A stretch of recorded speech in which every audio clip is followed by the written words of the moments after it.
another episode of the SuperCoach Paige Show. I'm Paige. I'm Matt. I'm Dan. And we are back for round 17, and it was a huge week this week. It was. Huge Wasn't it? From me, 24.09. And you beat me by 5 points as I had 24.04. Yeah, how did you do, David? Well, you guys only beat me by close to 200. So that means I'm I love lowest it. of the week. This is like a Number broken 7. record. This is unprecedented. I mean, Josh Saunders would be so proud of He you. would. He went up by another 18,000, by the way, so good on you, Josh. It's a travesty that you got subbed, so I'm pretty annoyed about we're going to that. have to speak to Scott Waters about that. Yep, and you. As for best and worst, I'll go through the best and Oh worst. my God. Well, I am just as a whole the worst, but I'll go through my team individually. Acceptance is Yeah, the that's very all right. first part of knowing you've got a problem, and you are a bad coach. I'm a good coach. I'm going to hang my hat on the ranking that I'm going to have at the end of the season. As long as I can beat you two, Yeah. Steady on. I'll be Look at content. this guy. Anyway, well, let's roll Shut up along. and go on with it. And for my bet, I'll go through the best first because there's only a few. Selwood, he scored 133. He was my trade-in for Watson, so very he good. did pretty well, so I was happy with that. Mm-hmm. Swanee scored 126, and Ball, with the surprising milestone game, played well. Go on your ball, Lee. Mm-hmm. And for my worst, Hartlett,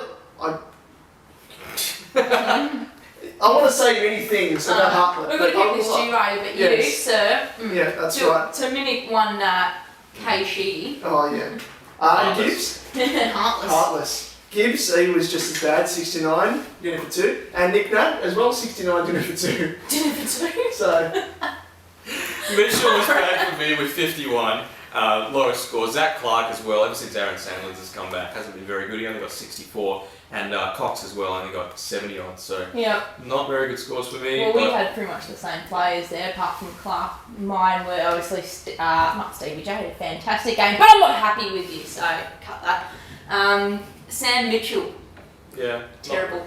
Terrible. Yep. But he's Mr. Consistent, so Yeah, he is. And Everything. Bryce Squibbs, we've had enough of him at the show, not good so enough, Squibsy. you are not in my team next year. Mm-hmm. Now, moving on to the talking point of the week. Yes. Lots of suspension. Woo! Suspensions and injury and a late withdrawal, everything happened in round 16. So, to rattle off a few, I mean, we've got a good selection, or unfortunately good selection of players who will not be available this week for one reason or another. And kick us off. Here we go. Stevie J to start off, suspended for 1 week for dropping his knee in the game on the He weekend. just got back from suspension, you douche lord. And he scored very well as well, which is kind of bittersweet. Not in my team though, so it doesn't really matter. yeah, not In mine, yeah. so thanks Stevie J. And Nathan Jones doesn't get off very well with I the might knee in not the face. finish the lowest next week thanks to Stevie J, so I should give him a round of applause. I'll have to wait and see that. I had him out for 2 weeks, 3 weeks ago, and I still beat you. Yeah, With him on That my but bench. that's no excuse. That's because you're Tom. Don't even Sorry, try and Keith. start this Moving with on. me. Matthew Pavlich, not in too many teams, but he's out for 3 weeks. A lot of people would have thought he was a decent option to bring in late, given that he would probably go down a bit in price. A bit of a high hit on Mitch Brown, which copped him a few weeks. So you're out, Pav. Very happy for me because the Dockers play the Tigers this week. Oh, Works in your favour. patriotic kind of man. And 2 from the Hawks. First is Sean Burgoyne. He was suspended for 2 weeks for his hit on Tom... Logan. Logan. Like, it's just Logan there. So I should read off the sheet. Yeah, so he got that with an early guilty plea. And another one who stuffed up most people, I think, was Buddy with his late withdrawal. He stuffed me up, certainly, and that's probably the main reason why, apart from Hartlett, that I scored lowest, because... He was on my team as well and on my bench. Again, Who was- look at you with your no substance calls. Who was your emergency? I had Needy, who was the sub. Staker! 100 plus again. Love it. Eat a bag. Yeah, yeah, enjoy yourself. Enjoy yourself. How about you, Paige? What do you got? Look, for me, unfortunately, Patrick Dangerfield has broken my heart again. Sam Dwyer just lined him up, and he came off second best. So, for the Carlton supporters out there who said to me, it's karma because he got Murph last year, whatever, he's not going to be in this week. So, won't play against Geelong. That's a massive headache to consider because we don't know how long he's going to be out for. Next one as well is obviously Joe Watson still. Now, 40,000 people still have him in their side. He was in over half of teams last week, but obviously a lot of people jumped off him. Now, I was wanting Haldon, so we're going to go through a couple of options there for the midfield. But let's kick it off. We've got the first option. Now, if you do have these guys in the midfield, so obviously, Dangerfield and Watson, not the best, but one option you do have is being able to utilise those players in defence or on the forward line who have that MPP availability. So those that, Stevie J, or if you Bartel, those sorts of guys that can move between forward and mid and safe from back. So you've got Hartlett, that you shouldn't really be utilising. But Gibbs, another one you shouldn't be utilising, and Goddard. So there's just a few players there that you can sort of switch back and forth. Now you can trade Dangerfield out and go via one of those players. So someone that I'm looking at doing is pulling the old Watson forward and bringing back in Jared Ruffin. He's on fire. He is. He's gone absolutely bananas. He's got an average of 103 at the moment, and the last three rounds he scored 111, which is really, really good for a forward. He hasn't dropped below 90 in over 2 months. Very consistent. That is consistency Especially at its for a tall finest. forward, yeah. Exactly. And he hasn't been playing that much in the ruck. The last couple of weeks he's gone back to rucking, but I just feel like maybe that space that Buddy has moved out of. Buddy's more kind of flanker this year rather than a key forward. And we saw on the weekend without Buddy there, even if he gets extra attention, he still guns it, so you don't have to worry about that at all. And look, in saying that, he has also scored, so in that same period in the last 2 months, he has scored over 115 on 6 occasions, which is just incredibly unheard of. So if he is one that you should seriously be looking at. Anyway, he faces the Bulldogs and Essendon and Richmond for the rest of the SuperCoach season, and then faces St Kilda, Collingwood, North Melbourne and Sydney in the run home during the SuperCoach Finals. But, word to the wise, he could be rested in either of that St Kilda or North Melbourne game, playing against sides that will not feature in September, and Hawthorn have probably got, number one minor premiership locked up now, and probably will not need to play him. Yep. So, I am wary, so take that with a grain of salt. So another guy we're looking at is Joel Selwood. He's a potential option. He's priced at 533,700 and he's got an average of 110. So he's travelling quite well this season, and his last 3 games he's averaging 112. So I got him on the weekend for Watson, and it was a great time to get on him. Only once in the past 5 weeks has he scored below 133, which is a 54 against Fremantle. So he's in quite good form, I think. He's passed. I think that's past 4. Yeah. GWS. Before. 137 against GWS, 135 against Brisbane, 151 against the Hawks, and 133 against Melbourne. So some big numbers. Big numbers, and one of those was against Hawthorn, who I guess he loves playing. So you kind of can't say that's a massive scalp. Yep. But he's in good form. Although some could say that he's an erratic scorer in 2013 with 6 scores under 90, which is a bit unusual, I think. Because if you look at his history, he's scoring quite well. Yeah, his average compared to well, last year, he's a lot less consistent. Last year he only scored. Last year he only scored under 100 once. Yeah. So last year was super consistent. This year, maybe not so big much. Difference. Yeah. Another guy is Michael Barlow, who a lot of people have jumped on. He's priced quite high. It's 601,900 with an average of 115. So he's flying at the moment. With the last 3 games, he's averaging 123. So in ripping form. He's not scored below 100 in 2 months. That's crazy. Boom. His last 3 scores. Yeah, your boy Barlow. Last 3 scores, he scored 113, 104, and 151. Quite well. Ooh. And his kicking, a lot of people say, is his biggest weakness. I think, what's his disposal efficiency? Is it? It's better than 5s, I'll say. Better than 5s. It's not hard because every time I watch 5, he tends to turn it over. And for the teams that he's yet to face for the rest of the SuperCoach season, he's got Richmond, Adelaide and Carlton. And then in the finals, he's got GWS, Melbourne, Port and Saints, so quite an easy run there, which I think a lot of people should take into consideration as an option to pick him, and that's a really good time to get on him. And he's top 10 in the comp for handballs, tackles, disposals, SuperCoach average and contested possessions per game. Very good. Very good, and but there's a warning. Comes with a warning. Could be rested against Melbourne at the MCG, the Saints and GWS, all during the SuperCoach Finals at a crucial stage. So even though he's facing easy teams, at Patterson's as well. He could be rested. But you could say that Barlow has set the bar quite high. Oh, far out. That's terrible. Running off my Selwood puns. Well, it really depends on the God. Essendon situation, what's going to happen if they do get their points taken away. Then Yeah. they'll be more likely to rest these players in the later games. Yeah. Last but not least, Scott Pendlebury. Pendlebury. Pendlebury, the Yeah, informed that's my player input. in the competition. Priced The at number one player in the competition, Yeah. actually. 648,000, average of 130, and his last 3 games an average of 140. Stupidly good.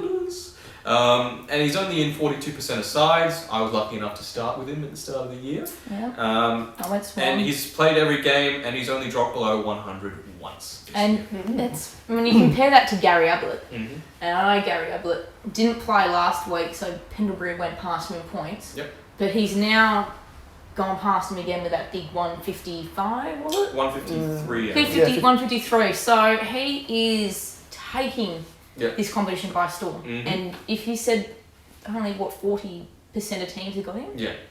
What are the rest of you doing?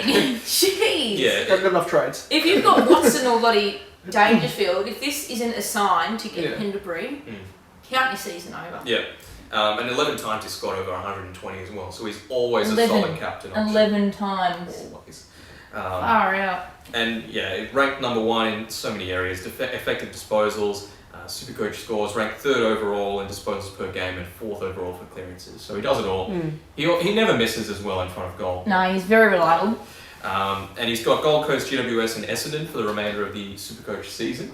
And then in the SuperCoach Finals, Sydney, Hawthorn, West Coast and North Melbourne. So a little bit harder, but with those more difficult teams up there, Collingwood will still be fighting for that 4th spot, I think. I think they could wrench it away from I think Fremantle. there's every possibility that they could. They're probably more focused now on getting a home final and finishing 5th. But if Essendon do have their points stripped, then that 4th spot then becomes wide open. I'd still expect Fremantle to win that, given they've got a much easier run home than Collingwood, but it is there. Collingwood could pull one out of the bag and they've got a few players back. So. And in the last 8 games, he's averaging 33 disposals at 79% efficiency, which is quite ridiculous, considering Ablett is averaging 29 disposals over the same period at 70% efficiency. So now you have to point out 70% efficiency is considered elite. 78% efficiency is as rare as hen's teeth. You do not see players who are averaging that much possession be that effective with football. Yeah. That is those are Josh Saunders levels. That's a Josh Saunders selection there. Now moving on to the rucks, we've got a big problem with all of You the and your rucks. little hair. I'm sorry. Jeez. Alright, Fabio, steady on. It's my segment now. It's for Ruck's sake. We've just named that one appropriately. Anyway, moving on. Now, throughout the week, we have had people come to us left, right and centre and say, what's going on with Tom Nicholls? I have Marriage, McAvoy, Jacobs, Clarke, Nic Nat as my second ruck, yet this kid Nicholls is going absolutely bananas.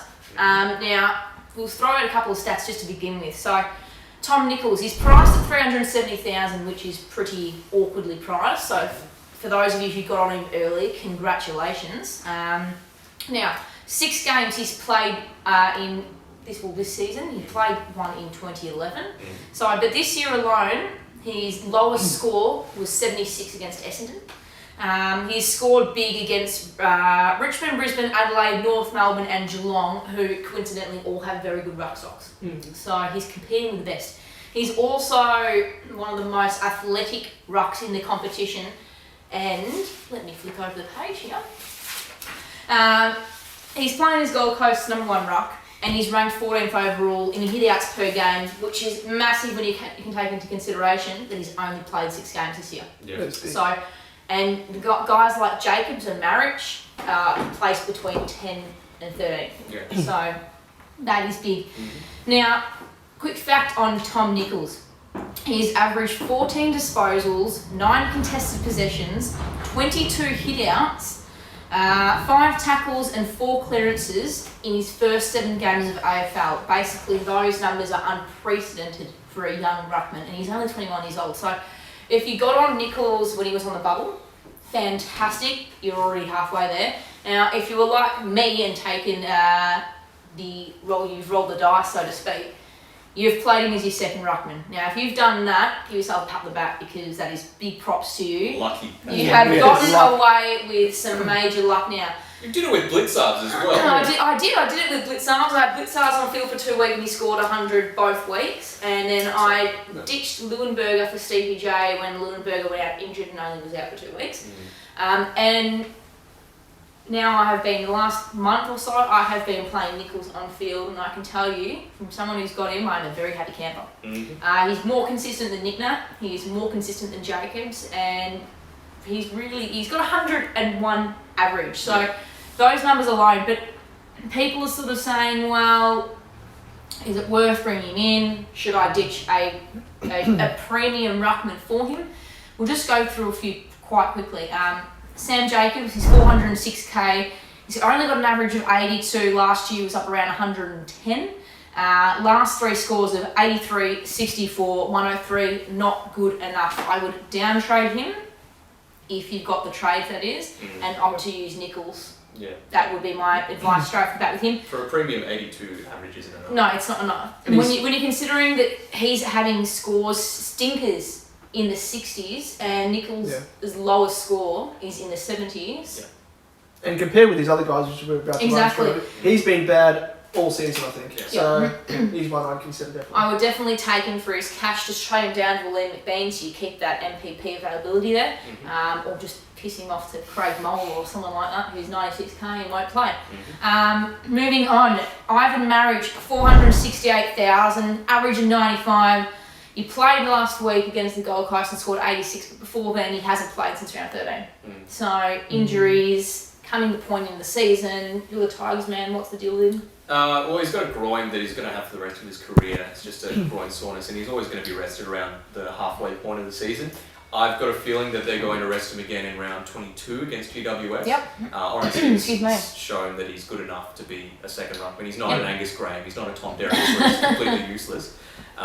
So I think if in your preliminary final, if you have Marriage, you've got a risk of him not playing. Yeah. So take that with a grain of salt. Now, excuse me, Ben McAvoy. Now, big boy. People sort of half-assed on this one, but 457,000, very underpriced. Also, was averaging 115 last year. Now, average now of 98, so it's still quite good.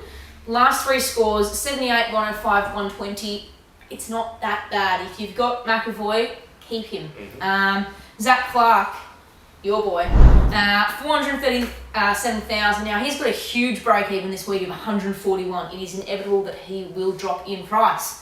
Now, last 3 scores have been 64, 65, and he scored 97 on the weekend in the Derby. No, that was... Oh, sorry, that was 3 weeks ago. So it's Aaron Sandilands. That's the problem. Ever since he's come back, Clarke's scoring has gone to crap. Well, I was going to ask you about that, and you just answered it. So, if I were you with Clarke, ditch him, take him to Craig Moller, and use that cash to use elsewhere and play Nicholls on field. Now, this is a big dilemma. Nic Nat Nui, 481,000. He's never been that cheap in his entire premium life. Break even of 150. You will never find him cheaper than this, and he's going to go down cheaper again. Last 3 scores have been absolutely woeful. 69, 73, 79. And I've known it firsthand. Because I got him in, I think probably would have been about 4 weeks ago when he was hitting his peak, and I thought, yes, this is a good time to get on him. And upgraded, I don't know who it was, I think it was, I don't know, Blitz, no, it wasn't Blitz, maybe Wimberg, I think it might have been Louis. When he got injured, I upgraded him, and Well, now he's become such a, you'd have to keep him. Yeah. I would not say get rid of him for a bloke who's played only 7 career games. Yeah. Nic Nat Nui's got so much more upside. He's going to pull one out of the bag any week now. But he is carrying that injury. I mean, we've said before, is it a groin? He copped a knock to the ribs. It's absolutely, but if West Coast, if Essendon do lose their points, then West Coast and with Carlton are in very big chances to make that 8th spot. So in saying that, they can't afford to West Coast cannot afford to rest him. So he's not going to miss games, but he'll only miss if the injury is so significant that he has to have a week off. Yeah, very interesting. Out of those, just to wrap up, Jacobs I ditch, Marriage I ditch, McAvoy keep, Clarke I ditch, and Nic Nat keep. So I would roll the dice, put Nicholls on field. You've got to take some risks this time of year. Yeah, definitely. And now the unique of the week. Now, Dun, this dun, dun. is a guy that I've been watching for a few weeks, and he's continued to impress me. He's similar to a Hawthorn great, playing at the Hawks now, moving over from Adelaide. Jack Gunston. I call him Jack Gunstall. Gunstal or Norman? Performing outrageously well, especially with Buddy out of the team. He starred again on the weekend. Priced at $4.91, and $300. in crap weather. In crap weather. Jeez. Average of 87, but that doesn't really tell the tale. The past few weeks, he's only scored over below 100 once in the past 2 months, and that was including a 94 against West Coast. That's really a bad score, isn't it? Listen to these scores: 102, 128, 107, 100, 94, 103, 104, and 110 on the weekend. That is off the charts. Yeah, ever since I think it was the Sydney game that he started playing really well, and that is incredibly consistent. So he's always going to be playing that third tall role. Opposition side seem to just leave him alone and let him do his stuff. Obviously, they've got bigger fish to fry with Buddy and Ruffy, yeah. And he's so consistent in front of goal as well. So if he's got a shot, 9 times out of 10 he's going to make it. He just does not miss. He's an absolute dead eye on goal. So he's averaging 2 goals per game, ranked number 15 in the Coleman. So I would definitely get on Gunston if you've got a free spot. He's an absolute sharpshooter. But yeah, as he said, if there's a spot open, if you've still got someone like, I don't know, Monfreeze floating around or the like, Dwyer, McCaffer, some of those guys. Yeah, I see a lot of people still in McCaffer. Yeah. Why? Strange. You didn't listen. You didn't listen. He would be a fantastic upgrade. He's not that, what would you say? He's not just below 500. Just below 500. It's not that bad. He's Huge consistent, point of difference. Yeah. Huge point of difference. And now moving on to your favourite segment of the week. Yes. It's Tweet of the Week! Yay! Okay, anyway, enough of that. Now, you make sure you tweet in using the SCP Show hashtag on Twitter. Yep. And we'll be sure to answer a few questions each week. Mine comes from Blaine Shug, and he has the same problem as me. I have Zach Clarke as the second ruck. Who should I upgrade to? Now, we mentioned a few before, Paige, with a lovely For Ruck's Sake segment. But there's one that you didn't mention. Patrick Ryder. Now, he's one I mentioned a few weeks ago. We did. One I should have got. He's very, very, very good form. 102 average in the past 5 rounds. And given that Bell Chambers has shown so much up forward, they're probably going to keep playing Ryder, up in more of a ruck role. And we've always said Ryder in the ruck equals scoring. Yep. Ryder in the forward line does not. No scoring. So, looks like that's what Essendon is going to do. Who knows if they're getting sort of penalties from this drugs, blah, blah, blah. If they're going to... Allegedly. Yeah, allegedly. If they're going to change his role or play a younger kid or something like that, who knows? But I would bank on Ryder to, give you really consistent scoring. Yeah. So either McAvoy or Ryder would be the ones that I would bring in for Zach Clarke. What's he priced at? 483. Or Nicholls if you've got him on your bench. Or Hey. Nicholls, Yeah. So he's priced just 30,000 above Ben McAvoy. So if you don't have the money to afford Ryder, then McAvoy is another good option. Very good. Now I've got one from Stevie. I can't pronounce the last name. I'm deeply sorry. Mulcahy. Probably wrong. Pull me up on Twitter later. Mulcahy? I don't know. There's so many variations in this name. It's Whatever. fun. Anyway, Stevie asks, who do we captain this week? Pendlebury or Ablett? You are in my position as well. And your position? No. Yours. This one. I've got Ablett. Yeah. I don't know Pendles though. I've got Swan. Okay, sorry. Just I'm just dreaming. Anyway, this is such a good luxury to have. Which one do we captain? Unlike these two numbskulls here. Anyway, Ablett. We'll start with him. Now, he scored 155 against Collingwood last year and he had that 56 disposal. Was it 56? 52? I don't know. 50-something disposal effort, was absolutely everywhere. That was in 2012. At Metricon, which is where the Gold Coast Suns play this weekend, he's averaged 127 there this year. He has had big numbers recently, Ablett. He did have that week off. He only had by his lofty standards, 120 on the weekend. His opponent was best on ground, by the way. Dan Jackson. You did say last week that you thought Ablett was going to get off the chain because Dan Jackson is slow and can't. Well, he heard him the other way. He heard him the other way. That's how you beat Ablett, is you go and kick goals yourself and be a weapon offensively, because Ablett's one weakness is his defensive game. Dan Jackson was very well suited to those conditions. Yes, he was. Anyway, so Ablett, he loves to play Collingwood. 127 against the Pies as an average as well, which is fantastic. Now, Scott Pendlebury, although his numbers against Gold Coast haven't always been that impressive, he did have that I think, was it last year or the year before? He suffered that fractured leg, sorry. It's a shin, it was a small, tiny little fraction. It wasn't a broken leg. Subbed out at half-time. Yeah, subbed out at half-time. But in saying that, at half-time he was on 95 SuperCoach points, if that's an indication. So you can let yourself do the rest of the thinking there. Mm-hmm. Now, before that as well, he scored 123, which is decent numbers. But at the moment, Pendlebury is... His last 3 games, as you said before, he's averaging 140. Mm-hmm. And given the numbers he's been spitting out of late, you cannot go past him. This week, I will go Pendlebury over Ablett. Yep. And I think you should too. Based on form, you have to go for the Pendles. Yeah. Will they go head to head? Oh, that'd be good. I would love to see that. From a footy fan perspective, I love that. But as a Collingwood supporter, let them go there each way for SuperCoach, and let Pendlebury win. Who have you got? I've got one from Luke Pescieri, I think it's Pescieri. I think it's Pescieri. We'll run with that anyway, so apologies if it's not right. You can pull him up later on. Anyway, he's got 2 questions. The first one, Hanley or Shaw, should I trade them in? And he's making room for Mitchell on the bench. Who do I trade, Martin or Ravat? Now, for the first part of the question, which was Hanley or Shaw, now Hanley's priced at 434,700. He's averaging 98.9, and his last 3, he scored 86, 117, and 105. For Shaw, he's priced at 526,400. He's averaging 103.7, so he's averaging a little bit more than Hanley, but he's priced almost 100 grand more than him. So he did have that strong month, didn't he? He did, yeah. And Hanley bottomed out. Yeah, you traded him in, and thanks. And in his last 3 for sure, he scored 70, 115 and 95. Now, I think to sort of pick these 2 apart and really help you choose which one to get, look at their fixture, the next 7 games. For Hanley, he's going to face Melbourne, Port Adelaide, St Kilda, Richmond, GWS, the Dogs and Geelong.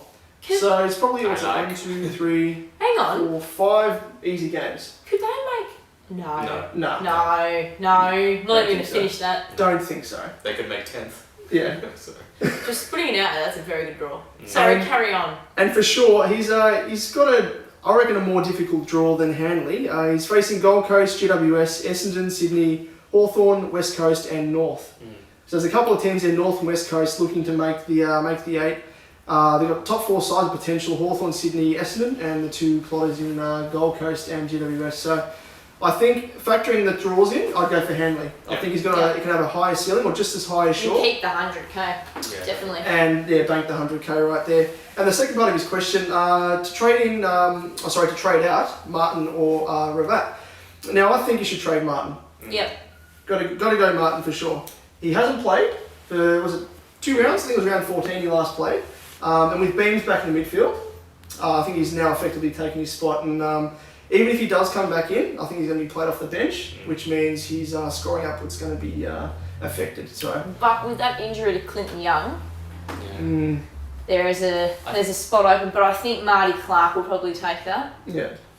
He might even make the suggestion not to do any trades and just leave him there as reasonable bench cover, maybe? Yeah. I think with Mitchell, I mean, if he's trying to get Mitchell in, at least trade him in and play. You could even play him and keep Martin and Ravat on the bench. But Ravat, he's going to play the rest of the year anyway, so I reckon you should trade out if you're going to Martin. Maybe. Yeah. So thanks again for your tweets, guys. And we're going to wrap things up really super quickly for round 17. Captain choices. What are you going to do? Pendlebury. I'm going to go Ablett or Joel Selwood. He's averaging 120 versus Adelaide since 2007, with his lowest score being 87. So that's over 8 games. His last 5, of course, he scored 137, 135, 54, 151, and 133. Is So this his last 5 Adelaide? games. No, last 5 games. Oh, So he's in good form. So I reckon I'll back him in. Not as good as Pendlebury though. no. Yeah, no. It'll be bad. Anyway, that's all we've got time for this week. We'll see you next week for round 18. I'm Paige, and go Pies. Go Tigers.